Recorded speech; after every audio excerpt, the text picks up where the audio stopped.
ingin komentari begini.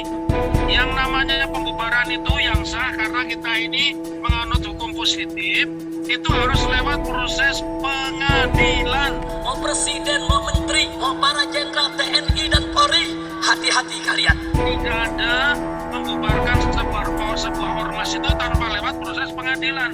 Saya yakin hari ini di semua lini NGO, non-government organization yang berkaitan dengan demokrasi, apakah YLBHI, Kontras, ya, kemudian Amnesty International Perwakilan Indonesia, ICW dan sebagainya, semuanya sama. Cara negara itu tidak benar. Lebih-lebih dengan show of force, tentara ikut-ikutan masuk di gang Petamburan, itu konyol, tidak beradab, dan makin mundur. Perlu FPI bubarkan aja itu. Bubarkan saja itu. Pembubaran FPI libatkan tentara, pakar hukum itu konyol, tidak beradab, makin mundur. Pakar hukum pidana Dr. Muhammad Taufik menilai pemerintah melakukan kesalahan dalam pembubaran Front Pembela Islam. Sebagai negara yang menganut hukum positif, mestinya pembubaran ormas harus melewati persidangan.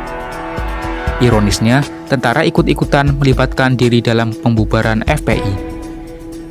Sepertinya negara ini belajar sewenang-wenang dari kasus Hizbut Tahrir Indonesia atau HTI. Saat itu, HTI tiba-tiba ditutup dan dilarang, kata M. Taufik dalam kanal YouTube Bravos Radio Indonesia. Namun menurut Taufik, pembubaran FPI lebih konyol karena melibatkan tentara. Apalagi ada tentara di bawah Pangdam Jaya Mayor Jenderal TNI Dudung Abdurrahman yang pamer kekuatan tentara di Petamburan. Tentara di bawah Maijen Dudung itu tentara unik, ucapnya.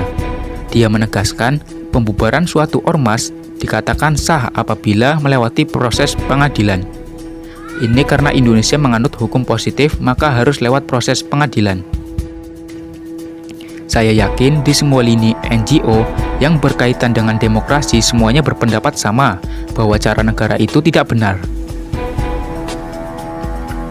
Lebih-lebih, tentara ikut masuk ke Petamburan, itu konyol, tidak beradab, dan makin mundur, serunya. Dari analisis Taufik, keputusan pemerintah membubarkan FPI karena negaranya posisinya sekarang ibarat orang mau ke kamar mandi, sudah kebelet. Ketika sudah kebelet, nalar sehatnya tidak dipakai.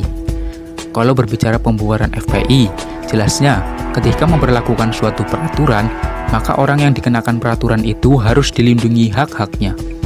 Jadi orang yang memberlakukan peraturan kena, yang diperlakukannya juga kena, ujarnya. Namun, sambung Taufik, yang terjadi sekarang di era pemerintahan Jokowi, negara tidak boleh kalah melawan warga negara. Terlebih, kata Taufik, dalam pembukaan Undang-Undang 1945, sudah jelas persamaan kedudukannya di dalam hukum dan pemerintah, yakni asas equality before the law. Makanya diaturlah pasal 27, pasal 28. Jadi, setiap warga negara Indonesia punya hak untuk berkumpul, berserikat, dan mengutamakan pendapatnya. Saya hanya mau bilang pembubaran FPI oleh pemerintah sangat konyol. Tandas Muhammad Taufik.